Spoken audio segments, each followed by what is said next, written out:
Rahim. Assalamu alaikum dear students. I'm Professor Moinul Hassan and today we are having the lecture of subject verb agreement. This is the first topic of MDCAT. So let's start the lecture. जी dear students, subject verb agreement का जो topic है ये एक बहुत ही phenomenal topic है. इस पे बहुत ज़्यादा बात भी होती है और ये पेपर में भी, आपके टेस्ट में भी बहुत ज़्यादा चंक इसका आता है. इससे रिलेटेड क्वेश्चन एक आध ज़रूर होता है और इसमें कुछ कॉम्प्लेक्सिटीज़, सो कॉल्ड कॉम्प्लेक्सिटीज़ हैं, लेकिन आज हम कोशिश करेंगे कि बहुत बेसिक से चलें और फिर एडवांस्ड कॉन्सेप्ट जो हैं वो डिस्कस करें बेसिक से चलकर. तो आइए स्टार्ट करते हैं. डियर स्टूडेंट्स, सबसे पहली बात ये है कि ये इशू होता ही क्यों है कि सब्जेक्ट वर्ब अग्रीमेंट इतना फ्रस्ट्रेटिंग होता ही क्यों है. तो अगर तो ये बहुत बेसिक रहे तो फिर तो मसला ही कोई नहीं.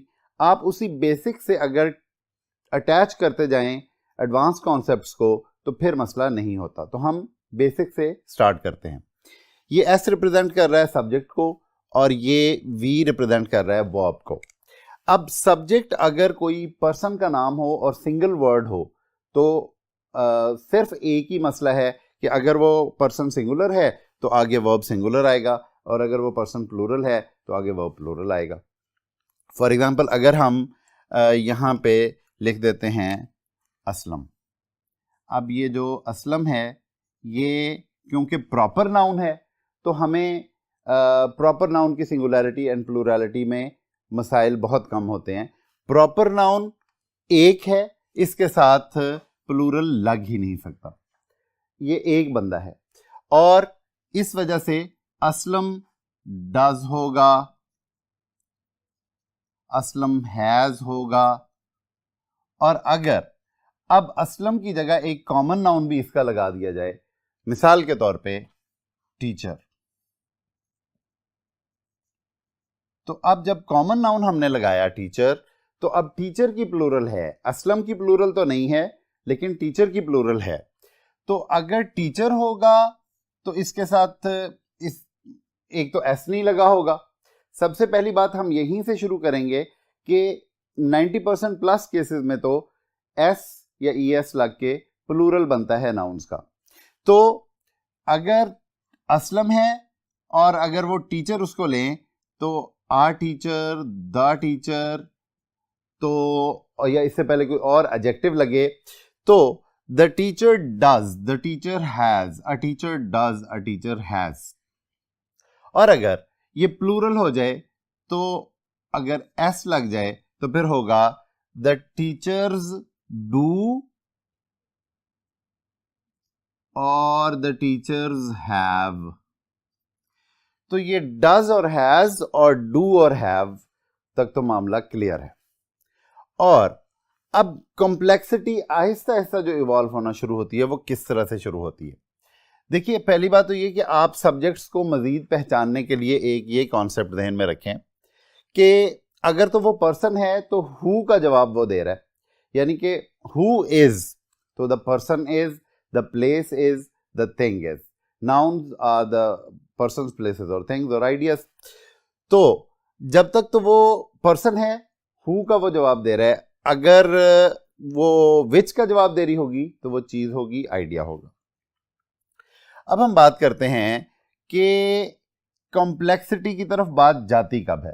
कॉम्प्लेक्सिटी की तरफ बात तब जाती है जब हमें पूरी तरह से ये ना पता चले या तो नाउन कोई और इन्वॉल्व हो और हमें पूरी तरह से पता नहीं चले कि ये एक बंदे की बात हो रही है या एक से ज्यादा बंदों की बात हो रही है, या वो नाउन ऐसा हो, जैसे यहां पे तो ये एक प्रॉपर नाउन है, वो कोई कॉमन नाउन ऐसा हो जिसमें या तो एस या ई एस लग के प्लूरल ना बनता हो या उसकी नेचर कोई ग्रुप की शक्ल की हो या डाइवर्स शक्ल की हो.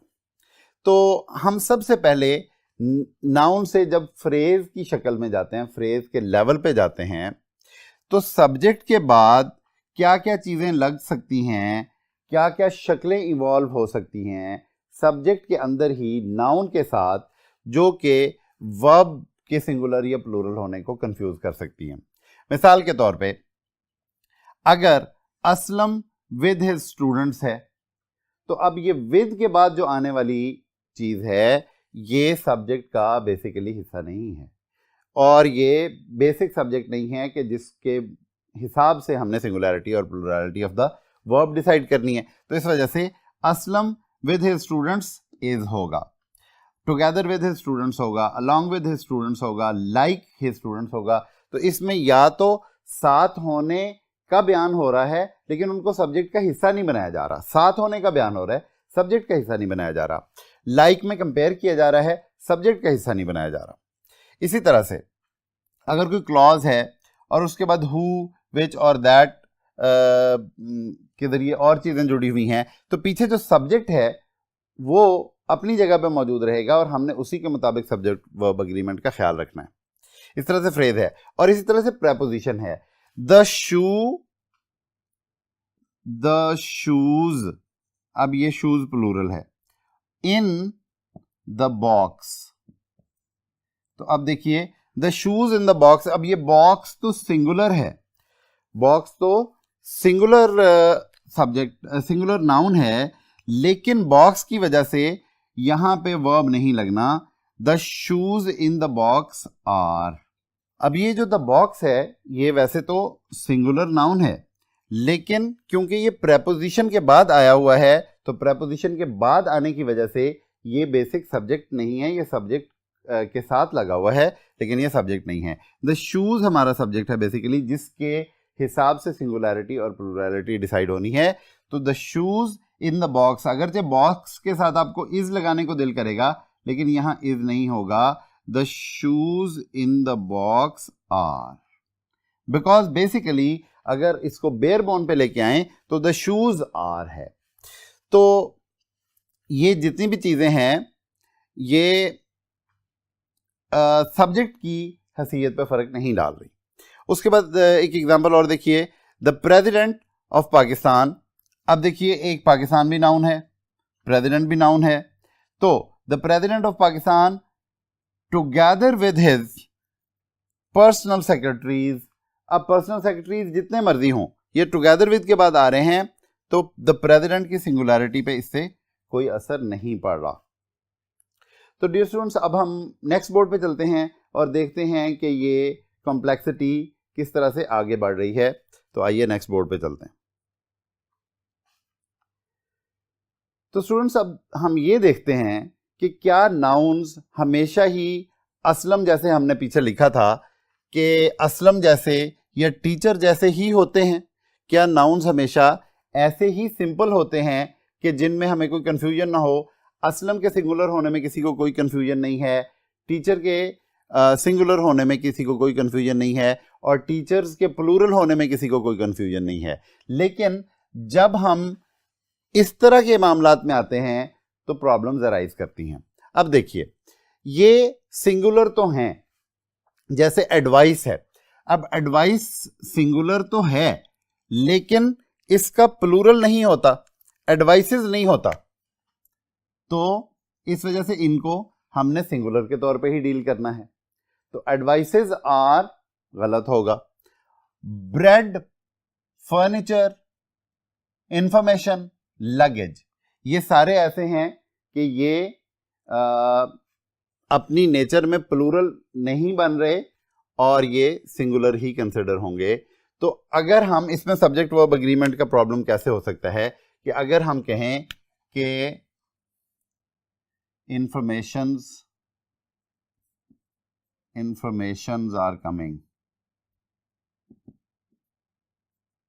informations are true, तो अब ये आर भी गलत है और इंफॉर्मेशन के साथ ये एस भी गलत है। तो इसमें बेसिकली सब्जेक्ट में ही, सब्जेक्ट के स्ट्रक्चर में ही एक प्रॉब्लम हो गई जिसकी वजह से ये आर भी गलत होगा। अब कुछ ऑन द अदर हैंड कुछ ऐसे प्लूरल्स हैं। देखिए बात पीछे असलम से और टीचर से शुरू हुई जो कि नाउन्स थे और वाज़े नाउन थे और वाज़े सब्जेक्ट थे और वाज़े सिंगुलर थे। यहां पे कैटल्स भी नहीं होना, क्लर्जीज भी नहीं होना, जेंट्रीज भी नहीं होना, पीपल्स भी नहीं होना, पुलिसेस भी नहीं होना, वर्मेंस भी नहीं होना। इनमें से किसी ने एस लग के प्लूरल नहीं बनना या किसी और तरह से प्लूरल नहीं बनना। लेकिन ये प्लूरल हैं, यानी कि इन सब के साथ अब किसी जाहिर प्लूरैलिटी के स्ट्रक्चर के बगैर ही ये प्लूरल हैं और इनके साथ प्लूरल वर्ब लगना है। मिसाल के तौर पे द कैटल आर ग्रेजिंग। अब देखिए द कैटल, कोई एस नहीं लगा हुआ, कोई और प्लूरैलिटी का साइन नहीं है, लेकिन द कैटल आर होगा और इज नहीं होगा। तो ये अब वो असलम से और टीचर से डिफरेंट किस्म के नाउन्स हैं। सिंपल बेसिक जो मतलब काउंटेबल नाउन्स हैं उनसे हट के नाउन्स ही हैं। और अभी हम आप ये देखें कि हम सिंगल वर्डेड सब्जेक्ट्स में चल रहे हैं, मोस्टली सिंगल वर्डेड सब्जेक्ट्स में चल रहे हैं। पीछे हमने कुछ फ्रेजेस डिस्कस की हैं, लेकिन अभी हम क्लॉज लेवल पे नहीं गए। अब आप देखिए कि कुछ वर्सटाइल भी हैं। अब देखें, क्लास को सिंगुलर भी समझा जा सकता है और क्लास के स्टूडेंट्स को अगर कंसिडर कर लिया जाए तो ये प्लूरल भी हो सकते हैं। द क्लास इज भी हो सकता है, द क्लास आर भी हो सकता है, द कैबिनेट इज भी हो सकता है। और अगर द कैबिनेट के मेंबर्स मुराद ली जाए और कैबिनेट बोला जाए तो ये प्लूरल भी हो सकता है। The cabinet is, the cabinet are, the committee is, the committee are. लेकिन एक चीज ध्यान में रखिए, जब ये यूनिफाइड एक्शन के तौर पे काम करेंगे, यूनिफाइड एक्शन होगा तो ये सिंगुलर होगा। इन सब के हवाले से ये बात है कि सिंगुलर होगा जब यूनिफाइड एक्शन होगा। मिसाल के तौर पे हम कहते हैं कि the team is playing. The team is playing का मतलब है सारी टीम प्ले कर रही है और एज ए यूनिट प्ले कर रही है। लेकिन जब हम कहेंगे कि the team are taking rest in their rooms, तो इसमें वो अलग अलग रूम्स में रेस्ट जो कर रहे हैं वो प्लेयर्स हैं और प्लेयर्स मुराद है। ओके, और सिंगुलर यूनिफाइड एक्शन। और जब डिवाइडेड एक्शन हो तो फिर ये प्लूरल होगा। डिवाइडेड एक्शन हो तो ये प्लूरल होगा। अच्छा, अब हम इन सेपरेबल की बात करते हैं। देखिए, असलम था, टीचर था, तो उनका कोई पेयर नहीं था, कोई वो जोड़ी की शक्ल में नहीं थे। लेकिन सीजर्स में जो वो कैंची का एक साइड है और दूसरी साइड है वो एक नट के जरिए, बोल्ट के जरिए जुड़े हुए हैं और वो मिलकर ही एक सीजर हैं। शीयर्स भी काटने वाली एक चीज होती है, घास काटने वाली। प्लायर्स, प्लास को कहते हैं। ये दो पीसेस होते हैं जो मिलकर ये चीज बनते हैं। ट्राउजर्स भी दो साइड्स हैं, जो टू लेग्ड एक क्लोथिंग है वो दो मिलकर एक ट्राउजर्स बनते हैं, नॉस्ट्रल्स। तो इनके वो दोनों हिस्सों को, वो जो दोनों हिस्से हैं उन दोनों हिस्सों को रिप्रेजेंट करने के लिए एस लगा हुआ है।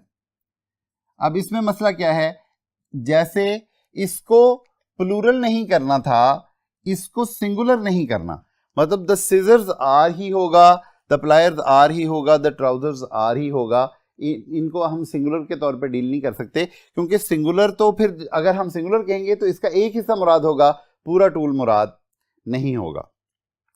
डियर स्टूडेंट्स, अब हम वन वर्डेड से थोड़ा आगे चल रहे हैं। जैसे हमने पीछे भी वन वर्डेड से थोड़ा आगे के कॉन्सेप्ट्स डिस्कस किए, जिसमें के अलॉन्ग विद, टुगेदर विद, यानी कि जब प्रेपोजिशन साथ मिलकर किसी और नाउन को इंट्रोड्यूस कर दें तो क्या वो सिंगुलरिटी पे असर डालते हैं? नहीं डालते। यहां पे हम देखिए कि 5 माइल्स में बाकायदा प्लूरल बना हुआ है। ऊपर तो ये था कि प्लूरल नहीं बना हुआ था, लेकिन वो प्लूरल थे, यानी एस नहीं लगा हुआ था लेकिन वो प्लूरल थे। जैसे कि यहां पे पीपल है, पुलिस है, तो यहां पे एस लगा हुआ है लेकिन ये सिंगुलर है, क्योंकि ये सिंगुलर आइडिया ऑफ टाइम और स्पेस दे रहे हैं। Singular idea of time and space. Time and space का जब सिंगुलर आइडिया दिया जाए तो उसकी मेजरमेंट भी अगर बता दी जाए और मेजरमेंट प्लूरल में भी बता दी जाए तो फिर भी वो सिंगुलर आइडिया कंसिडर होगा, तो सब्जेक्ट सिंगुलर होगा और वर्ब भी सिंगुलर होगा। मिसाल के तौर पे 5 miles is a long distance, 60 years is a long span of time. Okay, तो यहां पे हम इन दोनों को ही, और इस तरह के और भी अगर कोई स्ट्रक्चर्स हों जो कि टाइम और स्पेस की मेजरमेंट को डिस्कस कर रहे हों, तो टाइम एंड स्पेस मेजरमेंट को, तो ये सिंगुलर होंगे, क्योंकि ये सिंगुलर एक आइडिया दे रहे होंगे जो कि यूनिफाइड आइडिया है। अच्छा, अब एक और बात करते हैं, वो एडजेक्टिव्स भी समटाइम्स नाउन बन सकते हैं उनसे पहले द लगा के, अगर वो सारी क्लास मुराद हो और उस तरह के, उस कैरेक्टरिस्टिक के सब लोग, दुनिया के सब लोग मुराद हों। मिसाल के तौर पे the rich should help the poor, the healthy enjoy life. अब देखिए, द हेल्थी जब हमने लिखा तो इसमें दो प्रॉब्लम्स आ सकती हैं। एक तो ये कि कोई बंदा ये समझ सकता है कि हेल्थी तो एडजेक्टिव है, ये सब्जेक्ट के तौर पे कैसे आया, आर्टिकल जो है वो आता ही नाउन से पहले है, तो इस वजह से द हेल्थी यहां पे पूरी वो क्लास मुराद है जो सेहतमंद लोग हैं। तो द हेल्थी, और इसके बाद जब हमने वर्ब लगाना है तो वो वर्ब हम सिंगुलर लगाएंगे, प्लूरल लगाएंगे, द हेल्थी एंजॉय। अब यहां पे एंजॉय के बाद हम एस नहीं लगाएंगे, द हेल्थी एंजॉय लाइफ। तो यहां पे जो कॉन्सेप्ट अब चलना शुरू हुआ है यहां से, वो ये है कि कुछ और पार्ट्स ऑफ स्पीच जो बेसिकली तो नाउन नहीं है, लेकिन वो नाउन बन सकते हैं और सब्जेक्ट भी बन सकते हैं। तो फिर अगर वो सब्जेक्ट बन जाएं तो फिर हमने उनका सिंगुलर और प्लूरल कैसे डिसाइड करना है। तो यहां पे मैंने आपको बता दिया कि द लगकर जिन एडजेक्टिव से पहले द लगेगा उनकी कैरेक्टरिस्टिक्स अगर सबकी सेम है, वो एक क्लास है, तो वहां पे हम उनको प्लूरल ही कंसिडर करेंगे, लेकिन वो सारी क्लास होगी। लेकिन इनके साथ कोई एस या ईएस नहीं लग रहा। आप लोग देख रहे हैं कि the riches, the healthies, the blinds, the youngs नहीं है। आगे चलते हैं, क्या एडजेक्टिव के अलावा भी कोई पार्ट ऑफ स्पीच नाउन बन सकता है और सब्जेक्ट बन सकता है और उसकी सिंगुलैरिटी और प्लूरलिटी के बारे में हमें डिसाइड करना पड़ सकता है? यस। देखिए यहां पे जेरेंड्स एंड इन्फिनिटिव्स जो हैं, जेरेंड्स एंड इन्फिनिटिव्स, जेरेंड्स इन्फिनिटिव्स, और जैसे हमने पीछे देखा कि फ्रेजेस, किसी भी किस्म की फ्रेज अगर हो तो वो भी अगर सब्जेक्ट बन जाए तो वो हमेशा सिंगुलर होगी। देखिए, eating is his passion, walking keeps you healthy, तो कीप के साथ एस लगा हुआ है। तो हम देखते हैं कि इस तरह से to go there is his dream, अब to stay, to go there is his dream, इसमें इज आया हुआ है, टू गो सब्जेक्ट है, इज हिज ड्रीम। अब आपने देखा कि टू गो जो ना तो असलम है ना टीचर है, कोई नाउन नहीं है, प्रॉपर नाउन नहीं है, कॉमन नाउन नहीं है, लेकिन ये यहां पे नाउन बन रहा है, सब्जेक्ट बन रहा है और ये सब्जेक्ट का रोल प्ले कर रहा है। तो फिर जेरेंड्स हों, इन्फिनिटिव्स हों, इस तरह से ये सारे सिंगुलर कंसिडर होंगे। इनको ना ये प्लूरल हम बना सकते हैं और ना इनके साथ वर्ब प्लूरल लगेगा। आगे देखते हैं मोर देन वन। अब ये एक फ्रेज की और मिसाल हो गई कि मोर देन वन में आपने नहीं उलझना। अब आप देखिए, देन वो जो वन का कॉन्सेप्ट है वो हमेशा सिंगुलर का है, लेकिन मोर देन वन, और अगर सिंगुलर नाउन लगा हुआ है तो ये मोर देन वन सारा इस सिंगुलर नाउन को ही रिप्रेजेंट कर रहा है और सिंगुलर ही वर्ब लगेगा। मिसाल के तौर पे मोर देन वन बॉय, ये भी प्लूरल नहीं होगा और आगे भी इज होगा, more than one boy is present. लेकिन जब मोर के बाद देन वन ना लगे बल्कि प्लूरल नाउन लग जाए, जैसे कि मोर बॉयज देन वन, मोर बॉयज, अब क्योंकि मोर के बाद बॉयज लग गया और इसने प्लूरल सब्जेक्ट का रोल प्ले करना शुरू कर दिया, तो देन वन सेकेंडरी हो जाएगा। अब देन वन इसी को मॉडिफाई करेगा, बॉयज को ही, तो मोर बॉयज आगे प्लूरल वर्ब लगेगा, more boys then one are present. Dear students, हम कॉम्प्लेक्सिटी, सब्जेक्ट वर्ब एग्रीमेंट की कॉम्प्लेक्सिटी के मिड में पहुंच चुके हैं, लेकिन अभी तक हम फ्रेज के लेवल पे मौजूद हैं और मोस्टली ये जो नाउन्स हमने डिस्कस किए हैं ये हमें सब्जेक्ट वर्ब एग्रीमेंट की कंफ्यूजन्स में तो नजर आ रहे हैं, लेकिन ये सारे के सारे मोस्टली सिंगल वर्ड्स हैं जो कि सब्जेक्ट्स हैं, और यहां पे मैक्सिमम ये हुआ है कि 2 वर्डेड हैं, लेकिन इनमें कोई कंजंक्शन हमें नजर नहीं आ रही, और फ्रेज लेवल पे हम चल रहे हैं। अब हम नेक्स्ट बोर्ड पे चलते हैं और थोड़ा सा और एडवांस्ड कॉन्सेप्ट डिस्कस करते हैं। जी डियर स्टूडेंट्स, अब हमने ये देखना है कि कुछ वर्ड्स ऐसे हैं जो कि नाउन से पहले लग जाएं, प्रोनाउंस ऐसे हैं जो कि नाउन से पहले लग जाएं, तो वो क्या रोल प्ले करते हैं, और उन नाउन्स को सिंगुलर या प्लूरल बनाने में क्या रोल प्ले करते हैं। यहां पे एक कॉन्सेप्ट आपने याद रखना है, वो काउंटेबल और अनकाउंटेबल का है, मेजरेबल और अनमेजरेबल का है। जो मेजरेबल हैं वो काउंटेबल नहीं है, और जो काउंटेबल हैं वो मेजरेबल नहीं है। देखिए, बोथ अगर किसी नाउन के साथ लगे तो बोथ के बाद हमेशा प्लूरल नाउन ही लगेगा, बोथ द बॉयज ही होगा, बोथ ऑफ द बॉयज होगा, बोथ के बाद सिंगुलर नाउन नहीं लग सकता। फ्यू के बाद भी प्लूरल नाउन ही लगेगा, मैनी के बाद भी प्लूरल नाउन ही लगेगा, और सेवरल के बाद भी प्लूरल नाउन ही लगेगा। अब इनके बाद कोई और वो जो जितने भी नाउन्स इनके बाद लगेंगे वो सब काउंटेबल होंगे। Both the boys, few of the boys, many boys, several boys, तो यहां पे इनके बाद अगर बॉयज लग रहा है तो ये काउंटेबल है। अब हम ये नहीं कह सकते both airs, few waters, many milks, ये हम नहीं कह सकते। तो क्योंकि इनके बाद लग ही काउंटेबल रहे हैं और ये सारा और सिंगुलर लग नहीं सकता, इसलिए इनके बाद वर्ब भी प्लूरल लगेगा। और इनको याद रखने के लिए हमने एक निमोनिक की शक्ल में इसको हम कह सकते हैं कि ये फैमिली वर्ड्स हैं। फैमिली वर्ड्स इस तरह से हैं कि बोथ आप समझ लें कि ब्रदर है, एफ फादर है, एम से मदर स्टार्ट होता है, और सेवरल से सिस्टर है। तो ब्रदर, फादर, मदर और सिस्टर, तो ये जो बेसिक न्यूक्लियर फैमिली है उसके सारे वर्ड्स जब आप ये नाउन से पहले आएंगे तो ये उसको प्लूरल ही करेंगे, होता ही प्लूरल है वो, और काउंटेबल होता है तो आगे वर्ब भी प्लूरल लगेगा। इसके कंट्रास्ट में देखें, अगर मच लग जाए किसी नाउन से पहले तो मच ऑफ के बाद कभी भी हम सिंगुलर काउंटेबल नाउन नहीं यूज कर सकते, मच के बाद हमेशा अनकाउंटेबल ही यूज होगा। ये अनकाउंटेबल हमने यहां लिखा हुआ है, अनकाउंटेबल।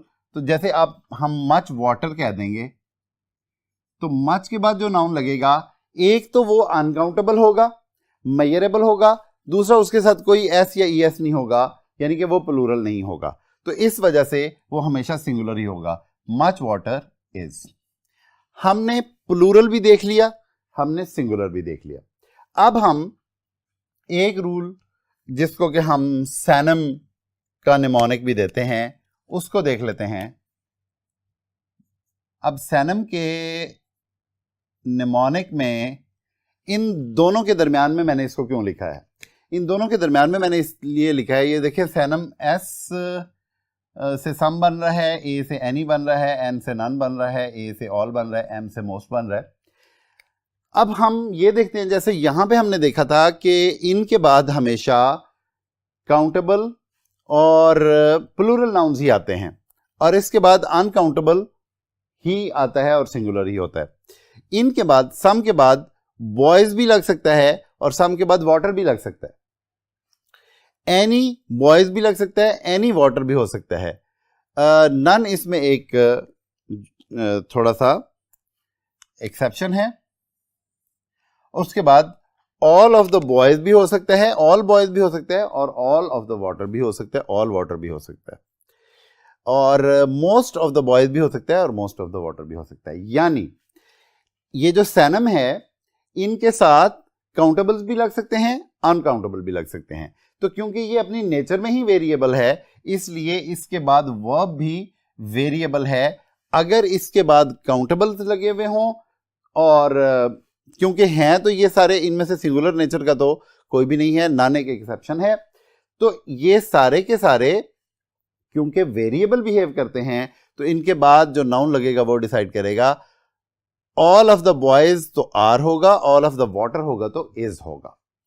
तो ये आपने समझ लिया, ये 3 चीजें हैं जो कि बहुत इंपॉर्टेंट रोल प्ले करती हैं आपके सब्जेक्ट वर्ब एग्रीमेंट में। अब हम इन वर्ड्स को देखते हैं जो कि इससे भी ज्यादा प्रॉब्लमैटिक हो सकते हैं। देखिए, नंबर ऑफ जो है ये बेसिकली मैनी का ही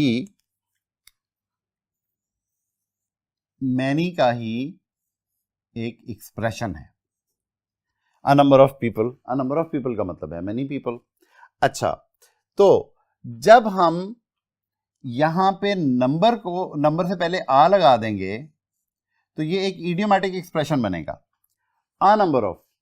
और इस आ नंबर ऑफ का इडियोमैटिक एक्सप्रेशन जो है इसको सब्जेक्ट नहीं बना रहा, लेकिन अगर यहां द नंबर है तो फिर वो सब्जेक्ट बन सकता है। द नंबर का मतलब मैनी हो सकता है और द नंबर बतौर इट्स सेल्फ सब्जेक्ट हो सकता है, नंबर क्योंकि एक नाउन भी है। आगे देखते हैं, मोस्ट ऑफ है तो मोस्ट ऑफ भी इसी तरह ही बिहेव करेगा। मोस्ट ऑफ द बॉयज भी हो सकता है, मोस्ट ऑफ द वाटर भी हो सकता है, the rest of the boys भी हो सकता है, the rest of the water भी हो सकता है। मेजॉरिटी ऑफ कि मेजॉरिटी सिर्फ काउंटेबल के लिए ही आ सकता है, अनकाउंटेबल के लिए नहीं आ सकता। तो मेजॉरिटी क्योंकि अनकाउंटेबल के लिए नहीं आ सकता, ये है ही वेरिएबल, इसलिए इसके बाद जो नाउन लगेगा उसके मुताबिक आप डिसाइड करेंगे।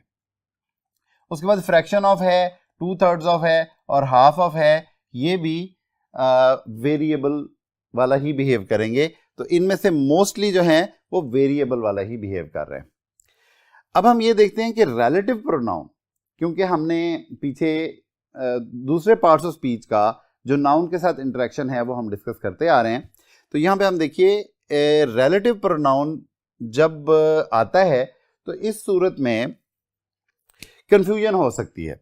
मिसाल के तौर पे the boy who is, the boys who are. तो एक चीज तो आप ये ध्यान में रखिए कि थिंग्स के साथ विच लगेगा और पर्सन्स के साथ हु लगेगा, पर्सन्स हु, थिंग्स विच। तो the book which, the books which. लेकिन जब आप हु के हवाले से बात करेंगे तो the boy who is, the boys who are, the teachers who are, the teacher who is. अब हम बात को आगे बढ़ाते हैं। अब तक हमने तकरीबन सब एस्पेक्ट्स वो कवर किए जो कि वर्ब से पहले सब्जेक्ट फ्रेज की शक्ल में है या सिंगल वर्ड की शक्ल में है, उसमें कहां कहां पे कंफ्यूजन आ सकती है उसके सिंगुलर या प्लूरल होने में और उसके साथ वर्ब के सिंगुलर या प्लूरल लगने में। यहां पे हम अब फ्रेज के दायरे से निकलकर कंजंक्शन के लेवल पे जा रहे हैं। जब हम कंजंक्शन के लेवल पे जाएंगे तो ये चीज ध्यान में रखने वाली है कि कंजंक्शन यकीनन कोई और नाउन भी इंट्रोड्यूस करा सकती है और वो कराती है। जैसा कि यहां पे पीछे हमने अभी तक बात ये की थी कि सब्जेक्ट एक ही नाउन था, यहां पे सब्जेक्ट तो एक ही नाउन होगा लेकिन नाउन्स एक से ज्यादा मौजूद होंगे। तो कंजंक्शन के हवाले से बात यह ध्यान में रखने की जरूरत है कि कंजंक्शन जो है वो डिस्ट्रीब्यूटिव कंजंक्शंस भी हो सकती हैं और इंक्लूसिव कंजंक्शंस भी हो सकती हैं। यहां पे ईदर वही असलम साहब को ही हम ले आते हैं जो कि सबसे पहले हमने लिखे थे, ईदर असलम ये एक नाउन है और यहां पे कोई और नाउन हो सकता है। तो अब सवाल ये पैदा होता है कि आगे जो वर्ब आना है वो किसके मुताबिक आना है, क्या इसके मुताबिक आना है या इसके मुताबिक आना है।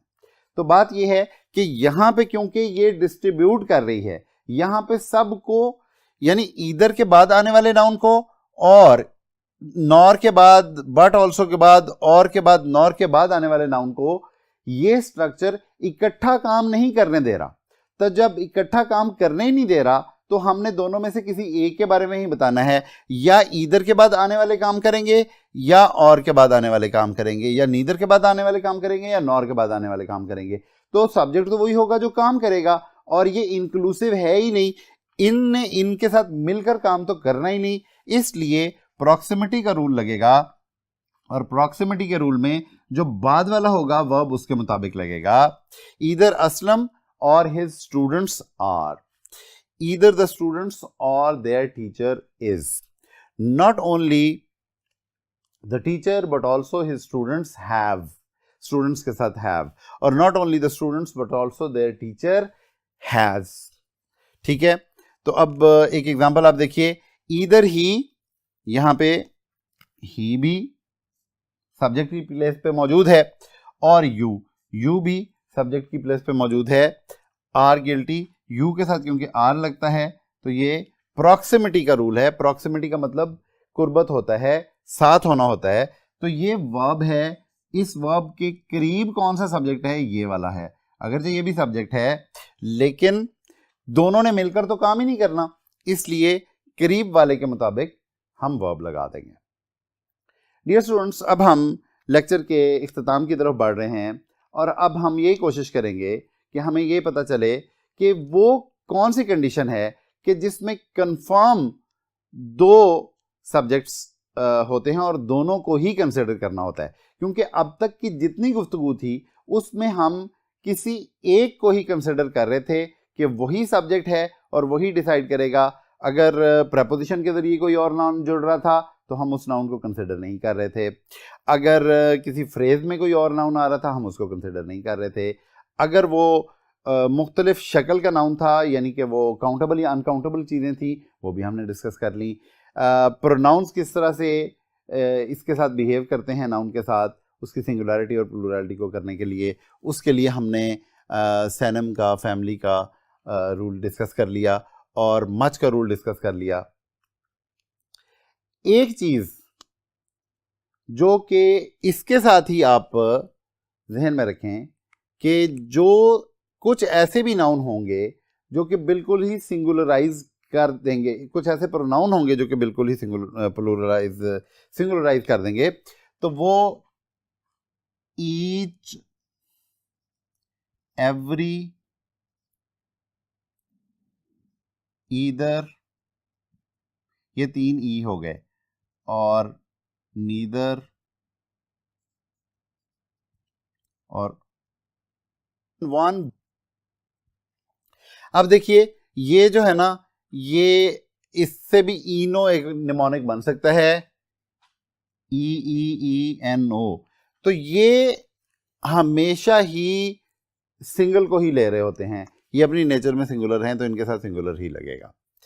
अच्छा, तो ये इसी रूल के साथ अगर आप देख लें कि ये ईच, एवरी, ईदर, नीदर ये काउंटेबल के लिए हैं और मच जो है वो अनकाउंटेबल के लिए है। ये सब अपने साथ सिंगुलर लेते हैं। अब स्टूडेंट्स हम नेक्स्ट बोर्ड पे चलते हैं और अब हम देखते हैं कि यहां तो ये डिस्ट्रीब्यूटिव कंजंक्शन थी जो कि सबको मिलकर काम करने नहीं दे रही थी। अगले बोर्ड पे चल के हम देखते हैं कि एंड के जरिए जुड़ते हैं जब दो सब्जेक्ट्स, तो वो तो दोनों मिलकर काम करेंगे, तो फिर क्या सूरत हाल बनेगी। तो नेक्स्ट बोर्ड पे चलते हैं जी डियर स्टूडेंट्स, हमारे टोटल लेक्चर में और हमारी टोटल डिस्कशन में पहली दफा वो मुकाम आया है कि जब दो सब्जेक्ट्स एंड के जरिए जुड़ रहे हैं और हम दोनों को ही इंपॉर्टेंस दे रहे हैं, हम दोनों को ही सब्जेक्ट मान रहे हैं। अब तक ऐसा नहीं हुआ था। तो जब देखिए दो सब्जेक्ट्स एंड के जरिए जुड़ेंगे तो ये दोनों इक्वल इंपॉर्टेंस के हैं। पीछे पहले बोर्ड पे जब हम बात कर रहे थे तो एक सिचुएशन आई थी कि जिसमें लग रहा था कि ये दोनों मिलकर काम करेंगे, जैसे the teacher with his students. तो उसमें विद ने स्टूडेंट्स को टीचर का सब्जेक्ट होने में हिस्सेदार नहीं बनाया था, सिर्फ उनका साथ होना बयान हुआ था। लेकिन यहां पे क्या हुआ है कि हम बाकायदा से subject plus and plus subject, sir Asif and his students. अब देखिए, तो ये तो कंफर्म प्लूरल है, स्टूडेंट्स तो अकेले भी प्लूरल होते हैं, एंड भी लग गया। अब ये विद वाला सिचुएशन नहीं है। विद वाली सिचुएशन में अगर होता sir Asif with his students तो इजी होना था, क्योंकि विद वालों ने सर आसिफ के सब्जेक्ट होने में शरीक नहीं होना था, लेकिन एंड दो पैरेलल चीजों को जोड़ता है, इसलिए सर आसिफ ने भी रोल प्ले करना है सब्जेक्ट का, स्टूडेंट्स ने भी करना है, तो आर होगा। अब हम ये देखते हैं कि his student and sir Asif, तो फिर भी आर आएगा, यहां पे प्रॉक्सिमिटी का रूल नहीं चलेगा। अच्छा, तो ये पहली सिचुएशन थी कि जहां अगर दोनों तरफ सिंगुलर भी लगे हुए हों, जैसे sir Asif and sir Ahmad, तो sir Asif and sir Ahmad are ही होगा, हालांकि सर आसिफ भी सिंगुलर है, सर अहमद भी सिंगुलर है। तो एंड पहली दफा वो सिचुएशन आई है कि जिसमें सिंगुलर भी दो लगे हों, तो दोनों ही इंपॉर्टेंट होंगे, दोनों ही सब्जेक्ट्स होंगे और दोनों मिलकर प्लूरल बन जाएंगे। लेकिन यहां भी एक एक्सेप्शन मौजूद है। यहां एक्सेप्शन ये है कि अगर ये कलेक्टिव आइडिया दें, क्योंकि अभी तक हम बात ये कर रहे हैं कि आपने वर्ड को तो देखना है लेकिन उसकी सेंस को भी देखना है कि क्या सेंस सिंगुलर है या सेंस प्लूरल है।